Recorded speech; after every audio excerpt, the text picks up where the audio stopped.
mekanisme gerak otot atau bagaimana proses otot itu dia berkontraksi, kita ke sifat-sifat otot dulu.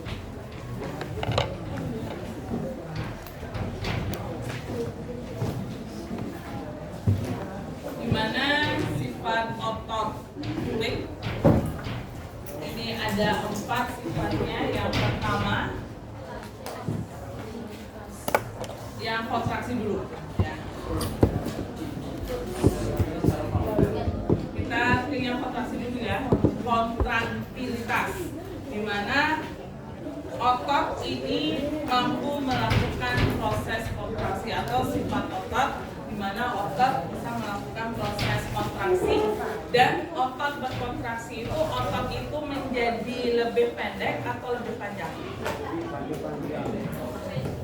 Otot berkontraksi, otot itu memendek atau semakin panjang.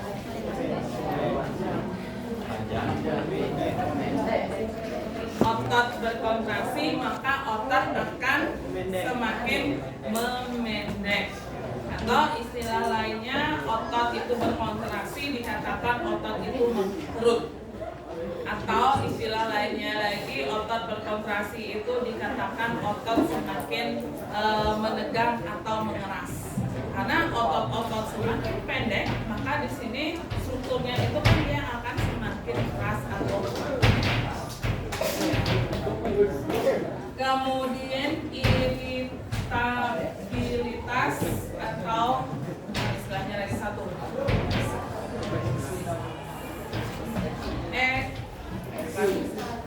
Eksitabilitas. Yang kemampuan otot menerima rangsangan. Eksitabilitas ya. Lupa lagi satu istilahnya. Eksitabilitas. Ini merupakan kemampuan otot untuk menerima rangsang dan meneruskan rangsangan. Ya, otot dia akan bergerak ketika dia menerima rangsangan, kemudian dia akan meneruskan rangsangan tersebut sehingga terjadilah suatu gerakan. Karena tanpa ada rangsangan, proses itu tidak akan terjadi. Makanya tubuh itu akan bekerja ketika ada rangsangan terjadi. Itu ya. Iritabilitas atau eksitabilitas, kemampuan otot menerima dan meneruskan rangsangan. Sekarang baru boleh yang kembali ke bentuk semula atau yang meregang aja dulu. Ekstensibilitas. Ini kemampuan otot meregang atau kemampuan otot itu mampu lebih panjang dari ukuran semula ketika terjadi proses tarikan. Itu ya. Yang otot misalnya panjangnya 5 cm, ketika terjadi ditarik itu bisa mencapai 7 cm misalnya. Ya. Kemampuan otot itu meregang atau memanjang dari ukurannya yang semula. Yang terakhir, elastisitas. Ini kemampuan otot kembali ke bentuknya yang semula setelah berkontraksi atau memendek, dan juga setelah meregang atau memanjang. Ya. Artinya di sini otot itu dia bisa kembali bentuk semula setelah dia memendek ketika kontraksi, kemudian setelah memanjang ketika terjadi tarikan. Ya, dia bisa kembali lagi ke bentuknya yang semula. Ini merupakan sifat dari otot lurik. Ingat, otot lurik. Nah, ini khusus karena di sistem gerak aktif kita fokus membahas tentang otot lurik. Yang kita bahas dari awal yaitu fungsinya, kemudian ciri-cirinya, dan sifat itu semuanya adalah otot lurik. Sekarang kita akan membahas mekanisme kontraksi otot.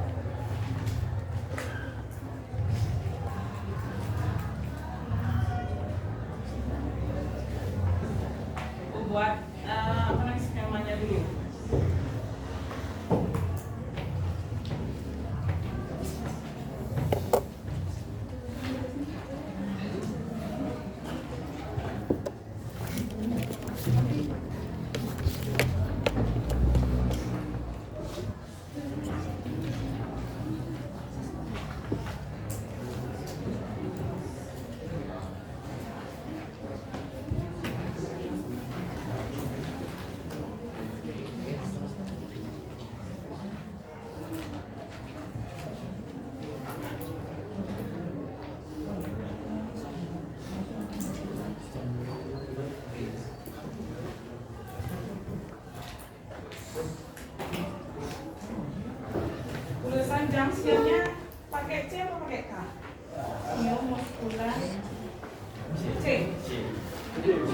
Junction.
Yang warna bestik nih. Dia akan coba sejak lagi Kok enggak sih? Tapi jangan aku pasti bilang. oh dia kalau bisa ceritanya sama aku anjing lu juga ini Biasanya kenapa nggak ini sih? Udah udah ngakuin. Udah kan sih. Aku kontri gitu.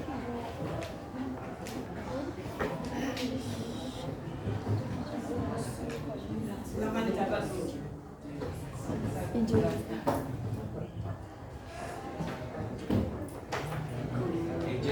Kalau kurang jelas tulisannya mohon ditanyakan.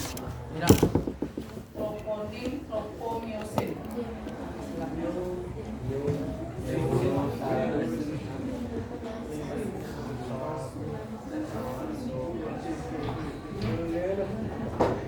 Dia kalau ada pelanggannya dari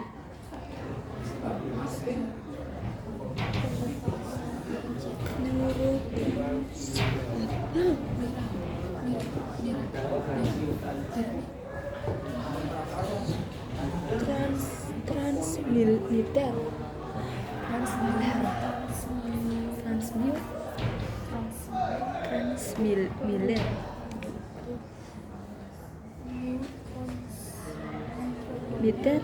militer aduh gitu lah.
itu ingat berarti rangsangan, ya. Impuls yang diterima oleh otot dengan bantuan neurotransmitter akan sampai di neuromuscular junction.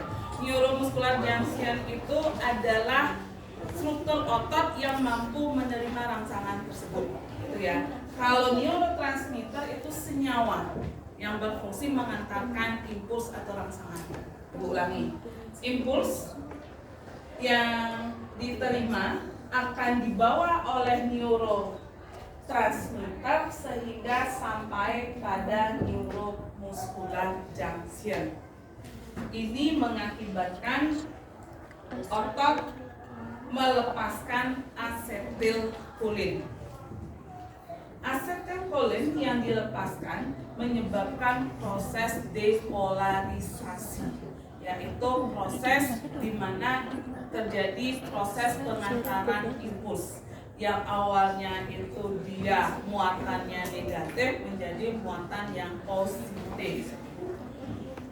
Akibat pelepasan asetilkolin juga mengakibatkan pelepasan ion kalsium dari retikulum sarkoplasma. Ya, dia awalnya berada pada retikulum sarkoplasma.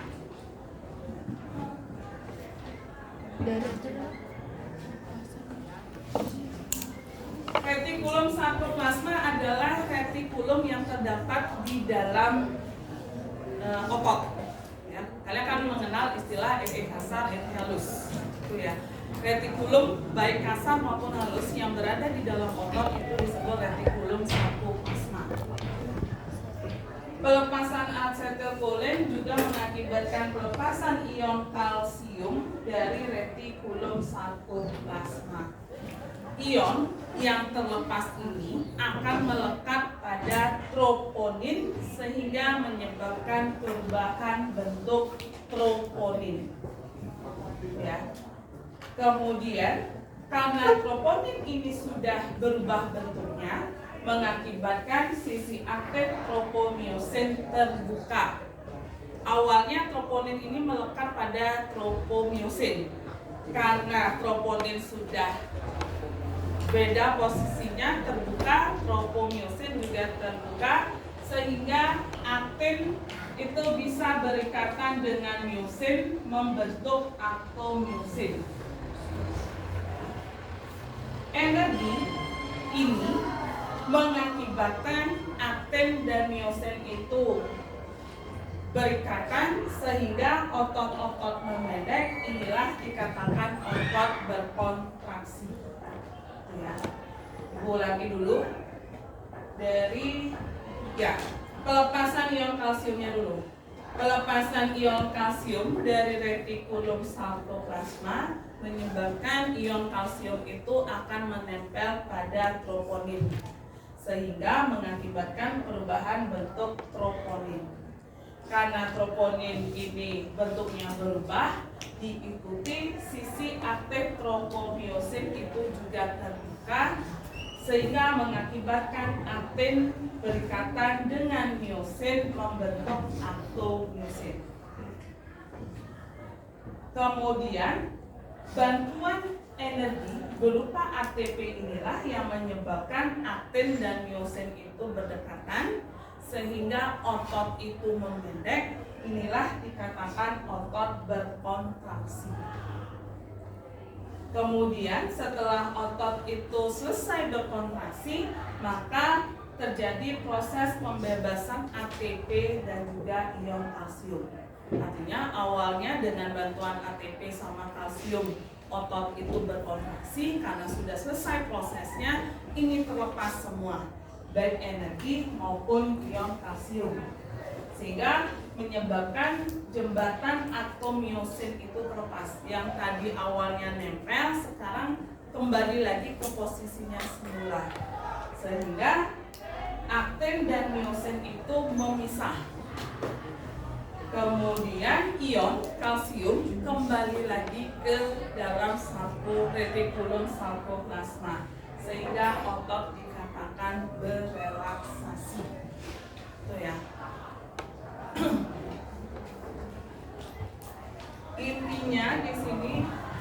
Kalau singkatnya, ada rangsangan dibawa oleh neurotransmitter sampai di neuromuscular junction. Karena rangsangan sudah sampai di sana, di otot tersebut, mengakibatkan pembebasan atau pelepasan asetilkolin. Karena asetilkolin ini dilepaskan, maka terjadilah proses depolarisasi. Artinya pengantaran impuls itu dimulai. Ya. Di samping itu juga, akibat asetilkolin, maka terjadi pelepasan ion kalsium dari retikulum sarkoplasma. Ya, yang awalnya dia berada di retikulum, kalsiumnya itu dia lepas. Ketika Ca lepas itu menempel kepada troponin. Troponin itu protein otot, sehingga terjadi perubahan bentuk troponin. Kemudian karena troponin ini sudah berubah bentuk, maka sisi aktif tropomyosin terbuka. Awalnya boleh bilang troponin nempel dia di tropomyosin. Karena ini terbuka, yang lagi satu juga ikut terbuka. Di dalamnya itu ada aktin sama myosin.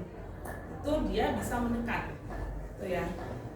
Aktin berikatan dengan myosin membentuk aktomyosin. Aktin dan myosin itu dia berdekatan karena bantuan energi berupa ATP. Ya. Ketika aktin myosin itu membentuk aktomyosin, otot itu dia memendek, yang disebut kontraksi otot atau otot berkontraksi. Ketika proses kontraksi otot itu sudah selesai, misalnya proses mengangkat tangan itu misalnya sudah selesai, maka ATP yang tadi diperlukan itu dan juga kalsium yang diperlukan itu sekarang dibebaskan kembali, itu ya, sehingga jembatan aktomyosin itu terlepas, yang nempel ini kembali lagi ke posisinya semula. Aktin dan myosin itu terpisah, ion kalsium itu kembali dibawa ke retikulum sarkoplasma, maka otot berelaksasi. Kalau mau panjang lagi dikit, troponin itu lagi dia menempel pada tropomyosin. Tuh, ya. Untuk gambar troponin sama tropomyosin, ya tak bingung gambarnya seperti apa. Kasih ya.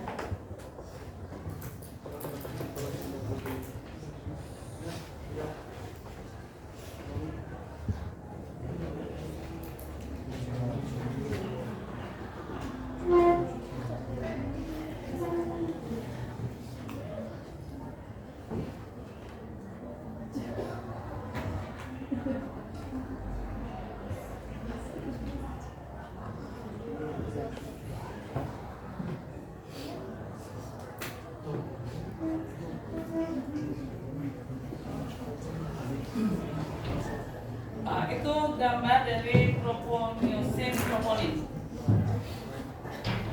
Troponin itu awalnya nempel pada tropomyosin. Ini yang nanti terlepas, sehingga aktin sama myosin itu dia bisa dekat. Ya. Baik itu tropomyosin, troponin, aktin, myosin itu semuanya adalah protein otot. Ya. Yang myosin yang berwarna ungu, yang aktin yang warna kuning, inilah yang saling mendekat sehingga otot itu semakin pendek. Troponin yang warna hijau, tropomyosin itu yang garis panjang kuning. Nah, yang tadi awalnya troponin ini nempel pada tropomyosin, nanti dia akan lepas. Sehingga tropomyosinnya itu terbuka, aktin sama myosin itu bisa berdekatan. Ya, prosesnya.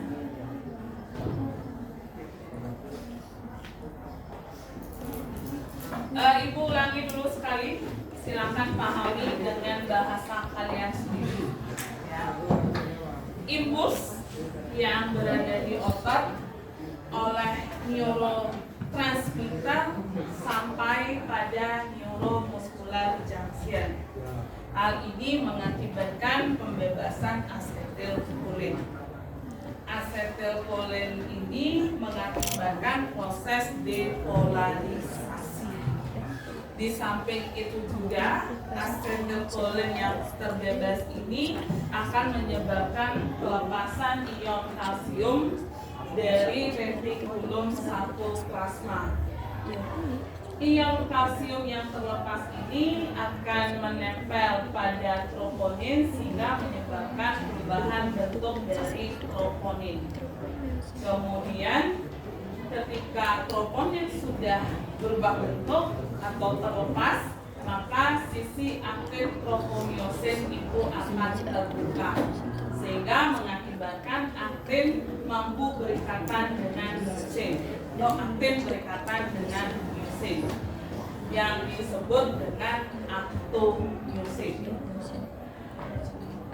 Aktin dan myosin itu dia mampu berikatan atau aktin dan myosin itu dia saling bertemu itu karena bantuan energi berupa ATP sehingga otot nampak memendek. Inilah yang disebut otot dekontraksi. Ketika proses kontraksi otot sudah berakhir, maka terjadilah proses pembebasan ATP dari ion kalsium. Ya, tadi kan boleh dikatakan ATP itu dia berada di aktin dan myosin, kemudian CA itu berada di troponin. Sekarang semua itu terlepas, ya. Sehingga jembatan aktomyosin itu terlepas, aktin dan myosin kembali kepada posisinya yang semula. Sehingga yang awalnya nempel sekarang saling berjauhan. Kemudian ion kalsium akan kembali lagi ke retikulum sitoplasma sehingga otot berrelaksasi. Karena ini semua sudah ke posisinya semula. Ya. Troponin lagi dia menutup kepala tropomyosin sehingga aktin itu nggak bisa berdekatan dengan myosin. Kembali ya. Silakan mati prosesnya. Bagian mana yang melupakan silakan ditanyakan.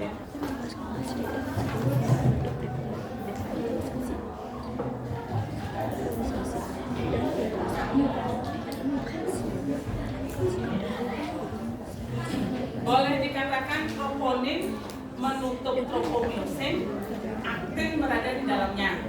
Biar aktin ini lepas, biar bisa dia berdekatan dengan myosin yang di bawah itu, troponinnya dulu dibuka, baru tropomyosin ini kan bebas jadinya. Akhirnya dia bisa berdekatan dengan myosin.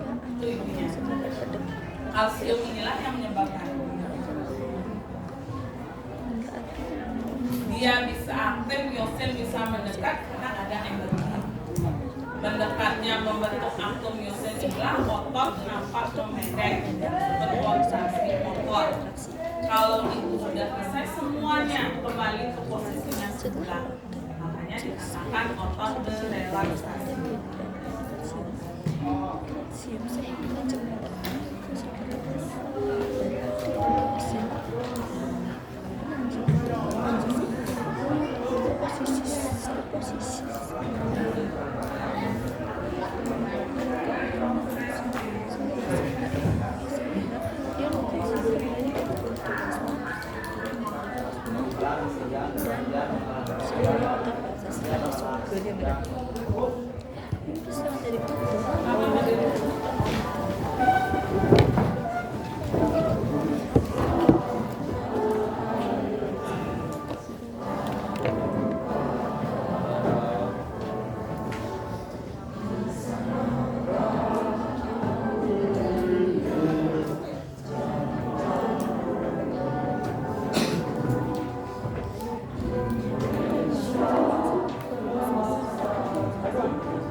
Jadi sudah ibu infokan tes tanggal 26.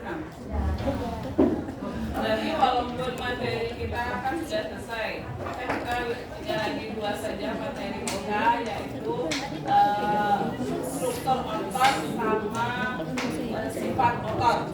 Kalau memang sudah selesai, kita lanjut ke materi berikutnya dulu, yaitu sistem eksekusi. Nanti 26 baru kita akan tes ulang. Nah ya, ini kita sudah selesai.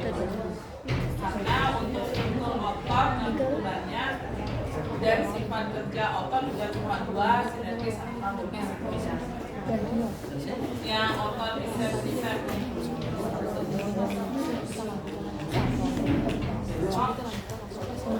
ke sistem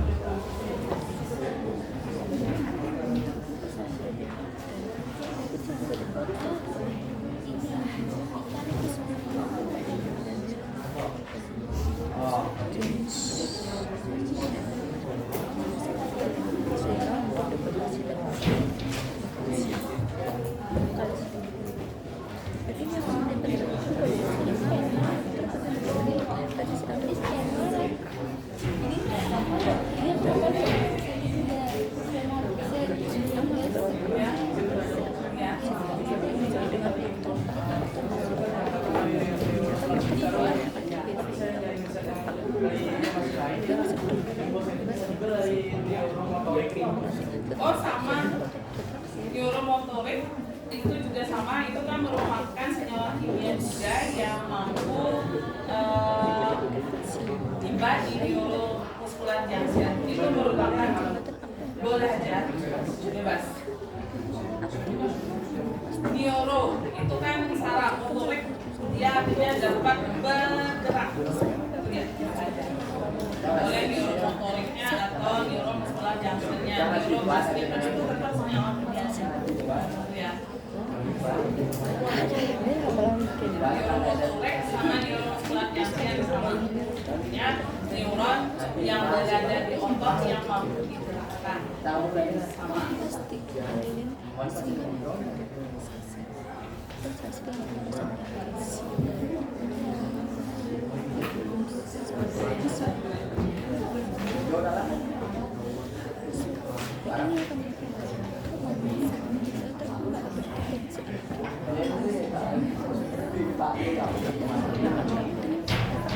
Sebelum kita lanjut, ada yang mau menjelaskan, contekan sudah di depan. Jangan bawa catatan sendiri, contekan sudah di depan, tinggal membahasakan tanda panahnya. Ingat ya, kalau ibu suruh buat skema, buat yang ini namanya skema. Kalau menjelaskan baru dijelaskan dan isi tanda panah. Itu karena banyak yang waktu itu ibu suruh buat skema dijelaskan itu salah. Walaupun benar jawabannya kan tagihannya udah beda. Yang diminta skema tapi dijelaskan salah. Walaupun diisi tanda panah tapi tetap dijelaskan itu kan salah juga. Pokoknya skema itu kan sifatnya seperti apa prosesnya, lanjutannya. Kalau menjelaskan ya secara detail dijelaskan. Baik, siapa yang mau menjelaskan, contekan sudah ada di depan. Enggak lagi dikit aja, kan sudah lumayan ini penjelasannya.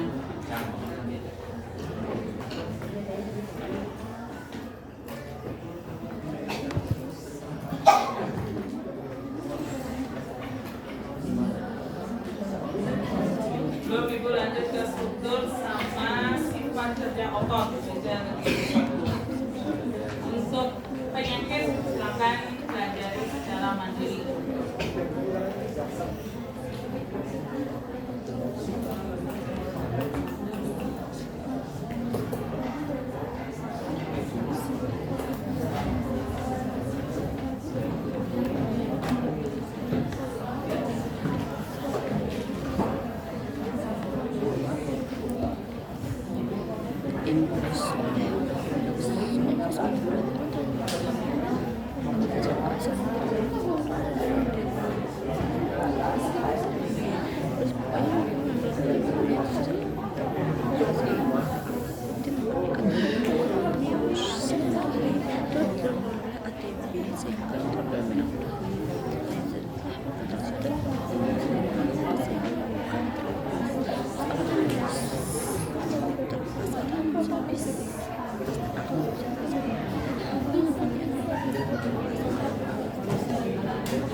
Dan yang kalsium ini akan menempel pada troponin sehingga troponin berbentuk dan sisi aktif tropomyosin terbuka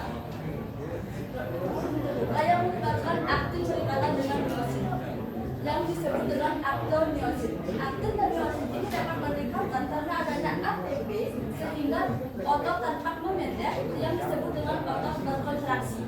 Setelah otot berkontraksi, pelepasan terjadinya pula pembebasan ATP oleh ion kalsium yang menyebabkan gempatan aktinisasi terlepas sehingga aktin dan myosin kembali ke posisi semula yaitu bisa yang menyebabkan ion kalsium kembali ke retikulum sarkoplasma sehingga otot berelaksasi.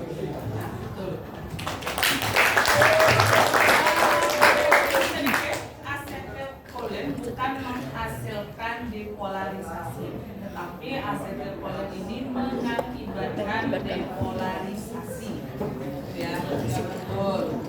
Kemudian aktin myosin kembali ke posisinya semula dan ion kalsium akan kembali ke retikulum sarkoplasma sehingga otot berelaksasi.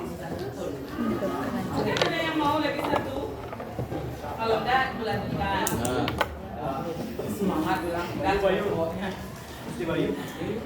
Baik, kalau gitu kita lanjut berikutnya yaitu struktur otot. Struktur otot, karena ibu tidak bisa gambar 3 dimensi, jadinya ibu kirim aja dulu gambarnya. Nanti baru otot yang sudah dipotong, itulah yang kelihatan 2 dimensinya baru ibu gambarkan.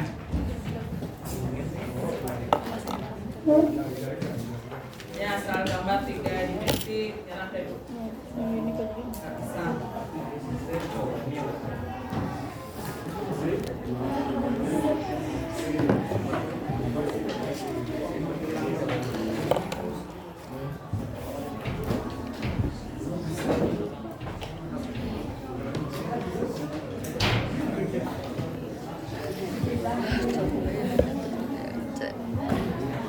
Ini struktur sudah ibu kirimkan, itu adalah struktur dari otot rangka yang dicontohkan adalah otot perut.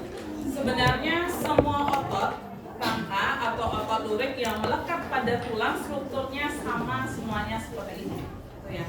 Ingat, otot lurik itu tidak semuanya menempel pada tulang atau rangka, ada juga pada organ lainnya, misalnya pada esofagus, sepertiga bagian atas esofagus, dan juga pada anus, yaitu otot anus di luar. Tapi di sini kita fokus ke otot lurik yang melekat pada rangka atau tulang. Gitu ya. Ini adalah gambar 3 dimensinya. Nanti kalau gambar 2 dimensinya, misalnya ini struktur otot, ibu potong jadi 2, kan kelihatan depannya aja. Itu yang nanti ibu akan gambar. Di mana otot, ya otot lurik, bagian ujungnya itu disebut tendon yang nantinya berfungsi untuk melekatkan otot. Ini tendonnya terpotong itu istilahnya. Misalnya ini adalah tulang. Ya. Kemudian ini ada otot yang nempel di ujungnya otot, inilah yang disebut dengan tendon. Baik itu yang bagian atas atau bawah itu tetap tendon. Atau misalnya otot yang ini otot bicep atau tricep yang di atas? Bicep. Misalnya otot bicep pada bagian dekat dengan gelang bahu itu kan ototnya nempel di tulang lengan atas itu juga tendon namanya. Kemudian otot bicep yang nempel pada tulang lengan atas di bagian bawahnya itu juga tendon. Intinya tendon itu merupakan jaringan ikat yang berfungsi melekatkan otot ke tulang. Itu tendon namanya. Ligamen lain lagi, karena sering ini dipertukarkan antara ligamen sama tendon. Kalau tendon itu adalah ujung otot yang berfungsi melekatkan otot ke tulang. Kalau ligamen berfungsi menghubungkan 2 tulang. Ini baru ligamen. Itu ligamen namanya, yang berfungsi menghubungkan 2 tulang, ligamen. Kalau strukturnya sama, itu merupakan jaringan ikat padat, baik itu tendon maupun ligamen. cuma fungsinya aja yang berbeda. Satu melekatkan otot tulang, yang lagi satu menempelkan tulang satu dengan tulang yang lainnya. Misalnya tulang lengan atas dengan tulang hasta pengumpil, di sini ada penghubungnya, itu ligamen namanya, itu ya. Kemudian tendon ini ada dua jenis, namanya oligo sama insertio.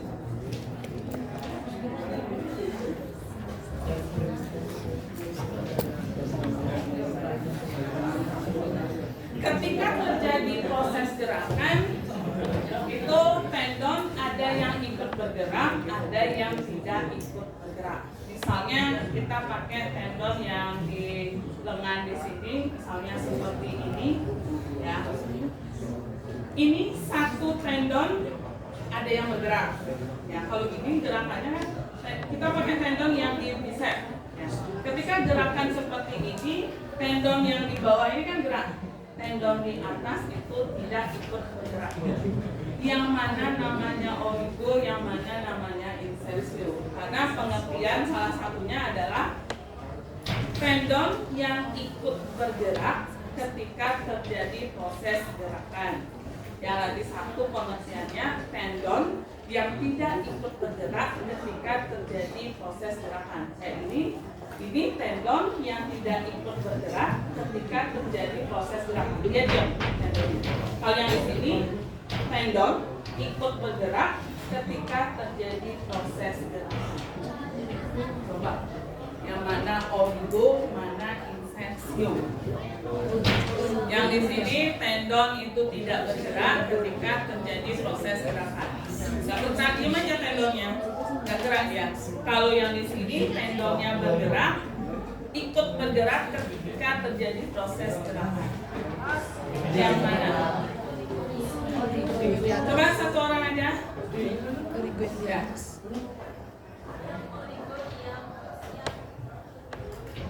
Insersi. Oligo diam, insertio bergerak. Ya. Oligo merupakan tendon yang diam atau tidak ikut bergerak. Diam. Bergerak. Ketika terjadi proses gerakan, artinya dia tidak ikut bergerak, artinya diam pada posisinya. Kalau insertio, dia ikut bergerak ketika terjadi proses gerakan. Itu artinya yang di sini oligo, yang di bawahan insertio. Itu untuk tendon dulu, yaitu ujungnya otot yang berfungsi melekatkan pada tulang. Berikutnya baru struktur otot yang lainnya. Seluruh otot, misalnya bicep itu keseluruhan itu kan otot namanya. Kemudian dibungkus oleh epimysium. Buat dulu gambar yang lebih besar lagi. Saya otot. Ya. Pembungkusnya ini adalah epimysium.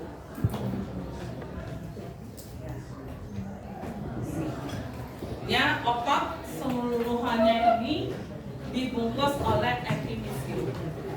Kemudian di dalam epimysium itu terdapat fasciculus. Artinya buat bulatan-bulatan dulu.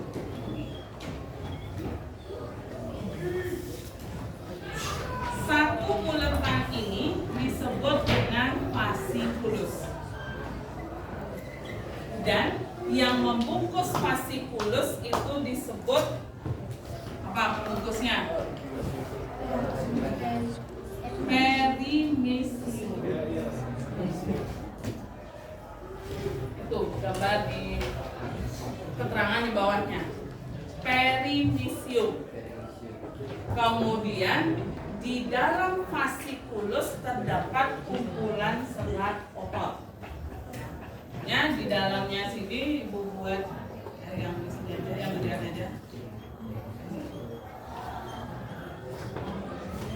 Satu bulatan yang warna oranye ini disebut dengan kumpulan serat otot yang dibungkus oleh tadi betul endomysium. Ya, betul. Tuh, kalau dua dimensi yang dipotong itu bisa di gambarnya. Otot keseluruhan dibungkus oleh epimesium. Di dalam otot ada fasciculus yang dibungkus oleh perimesium. Di dalam fasciculus ada kumpulan serat otot yang dibungkus oleh endomesium. Berarti kan di dalamnya ada kumpulan serat otot. Satu serat ototnya itu dibungkus oleh sarkoplasma. Sarkolema. Maaf, sarkolema betul. Ya. Bu buat gambar warna beda aja. Ini. Artinya di dalam serat otot ini kan ada banyak lagi. Satu bulatan merah inilah satu serat otot. Yang dimana satu serat otot ini dibungkus oleh yang tadi sarkolema. Di dalam serat otot baru ada miofibril. Itu miofibril udah terakhir, itu terakhir.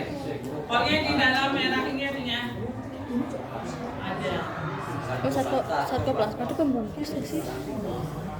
Sarkoplasma itu pembungkus sih?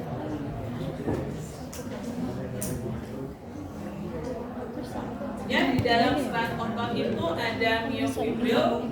Selain miofibril juga ada sarkoplasma. Itu ya.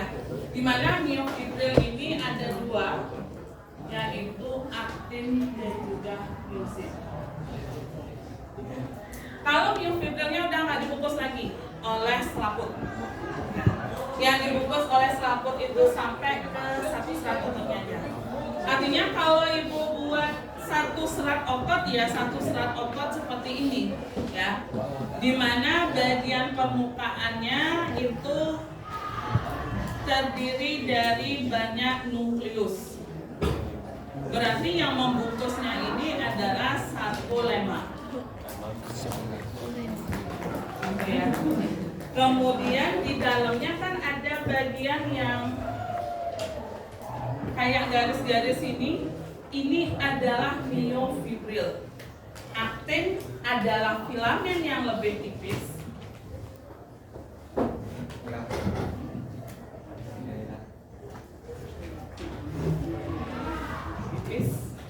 Kemudian miosin, filamen tebal. Makanya ketika dilihat di bawah mikroskop, yang tipis itu seperti nggak ada garisnya, yang tebal itulah yang kelihatan garisnya. Itu ya.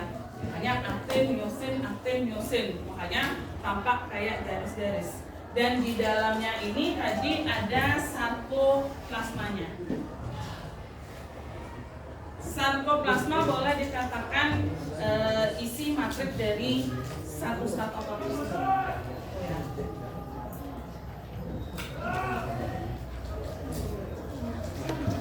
Artinya kalau kita urutkan otot, fasciculus yang lebih kecil lagi, kumpulan serat otot,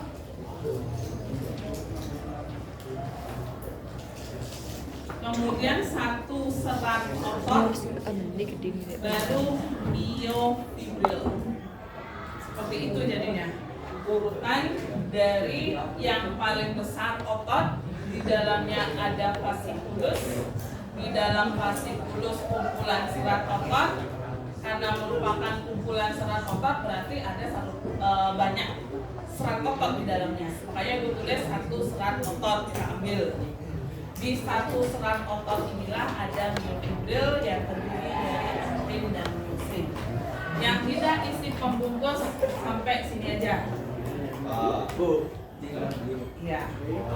Epimesium, perimesium, endomesium, sarkolema. Itu. Kalau dilihat dari dua dimensi yang dipotong, kalau tiga dimensi ya seperti ini. Ya, yang banyak lagi sedikit, dia lagi sedikit, lagi sedikit. Ya. Pokoknya otot dimanapun bentuknya memang seperti ini atau strukturnya seperti ini semuanya, baik itu pada otot perut, kemudian otot bicep, tricep, otot yang melekat pada lengan bawah, otot yang melekat pada belikat, otot yang melekat di bagian punggung, dan semuanya struktur ototnya ya sama seperti ini. Pokoknya ini adalah otot yang melekat pada rangka atau tulang. Ya, semua strukturnya seperti ini. Ingat, otot bagian luarnya tulang dulu, kemudian ada periosteum, kemudian ada otot, baru ada kulit. Di antara otot dan kulit inilah ada namanya lemak atau hipodermis. Ya. Makanya orang yang berisi misalnya belum tentu lemaknya yang banyak, ada juga ototnya yang memang tebal, ya. Ototnya yang massa ototnya lebih banyak, ya. Kalau massa ototnya lebih banyak, cara penurunan berat badannya lebih gampang daripada massa lemak yang banyak. Karena kalau massa lemak yang banyak tidak hanya mengurangi karbo, dia harus juga berolahraga untuk membakar lemak ini. Kalau memang massa ototnya yang lebih banyak, dengan pengurangan karbo bisa tanpa diikuti dengan olahraga. Tapi nanti strukturnya yang kurang bagus, punya nggak panitia. Aduh gitu Ya. Terus aku karena Makanya ada orang yang walaupun sudah diet karbo susah untuk turun berat badan, itu ada karena massa lemaknya yang tinggi, itu ya. Nah, beda di sini, kalau massa lemak tingginya harus diimbangi dengan olahraga, nggak bisa dengan diet karbo aja. Nggak bisa imbang dia. Kalau memang massa ototnya yang lebih tinggi, dengan diet karbo bisa aja. Kan massa lemaknya dia lebih sedikit. Nah, itu untuk struktur dari otot. Terakhir yaitu adalah sifat kerja otot. Di mana sifat kerja otot ini ada dua, yaitu antagonis dan sinetis. Sifat kerja otot.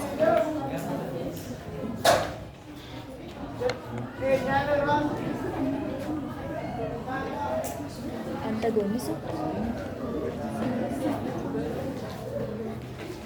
yang sih gitu.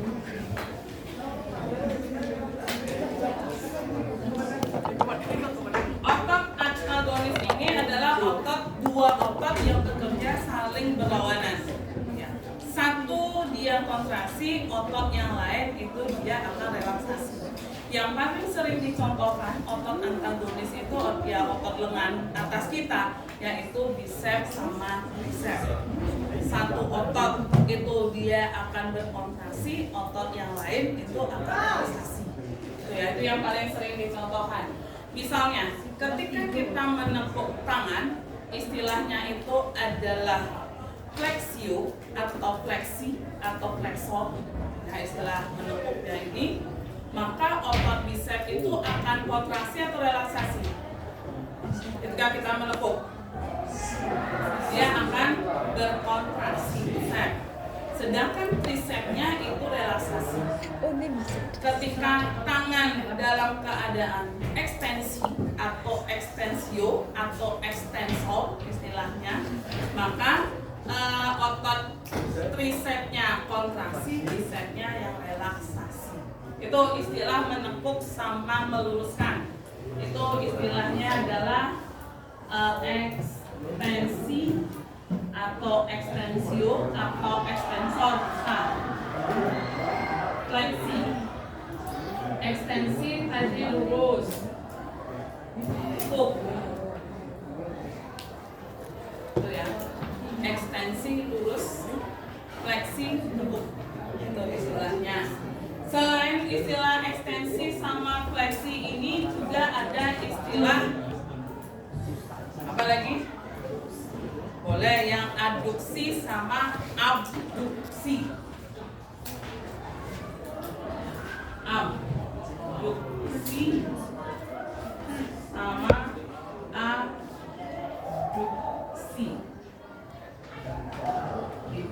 jauh, ini mendekat. Misalnya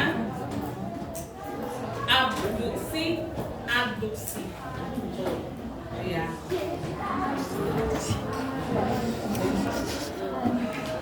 Kemudian yang gerakan kepala turun, depresi, elevasi.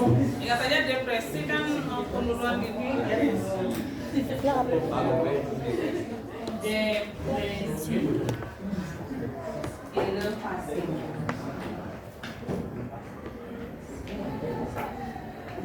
Turun mana nada. Kemudian yang ini apa namanya, menengadah sama menunduk. Menengadahnya supinasi dan juga supinasi, pronasi. Supinasi menengadah.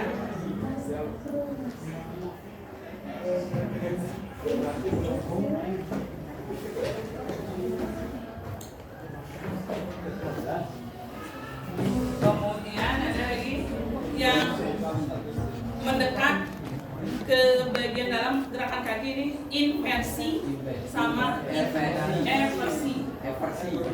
Bagaimana? Inversi, eversi. Ini kalian harus punya kata kunci masing-masing. Kalau ibu, cara ibu mengingat ini adalah yang ekstensi. Kan penambahan rambut jadi panjang, kan itu ekstensi kan panjang. Itu caranya ibu mengingat. Kalau yang ini ibu gunakan B, dekatnya. B, dekat. Yang abduksinya jauh, adduksinya yang mendekat. Tuh. Kalau depresi ya ketika turun kan apa namanya, depresi galau kan gigi kita turun itu cara ingat. Kalau supinasi yang lebih ingat ketika minta uang, supinasi. Ya, supinasi ya mau ide. Ya. Kalau inversi ini kan dalam, ketika telapak kaki ke dalam. Itu cara ibu mengingat. Makanya di sini kalian memang harus punya kata kunci masing-masing, ya. Mungkin kalian nanti beda istilahnya dengan yang ibu. Kalau ibu itu makanya lebih sekarang lupa baca lagi, ingat yang mana harusnya ekstensi, yang mana harusnya flexi. Ini di belakang ini ada istilahnya pakai O, pakai yang tadi itu bisa aja, yang depannya tetap sama. Misalnya ekstensi ada bilang ekstensor. Bisa. Karena biasanya beda buku, beda istilah yang digunakan. Tapi tetap ekstensinya ini sama. Ekstensi, ekstensor, ekstensio.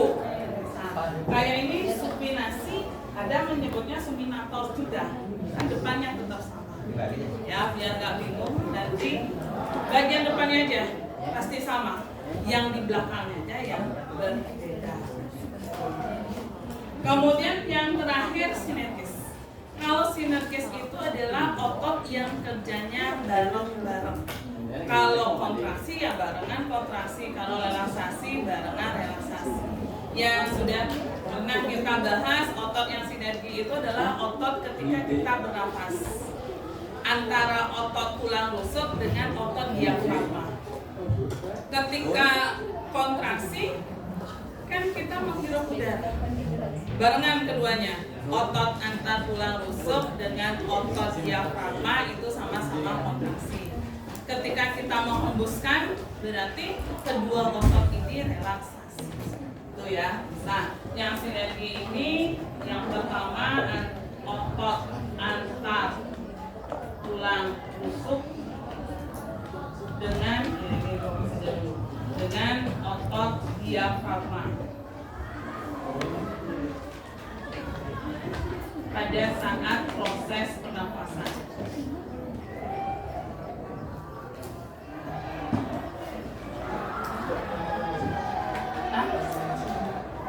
Yang mau operasi menelungkup ini, mengendap melungkup.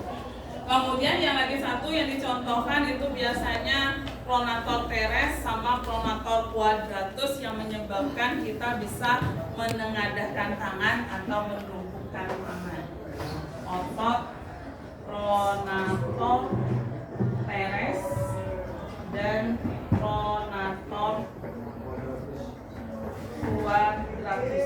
quadratus yang mengakibatkan kita bisa menengadahkan dan melumpuhkan tangan kita.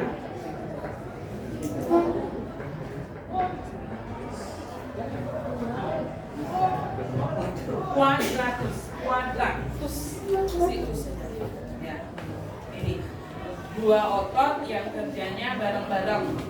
Pronator teres maupun pronator quadratus sehingga tangan kita bisa menengadah dan bisa melengkung.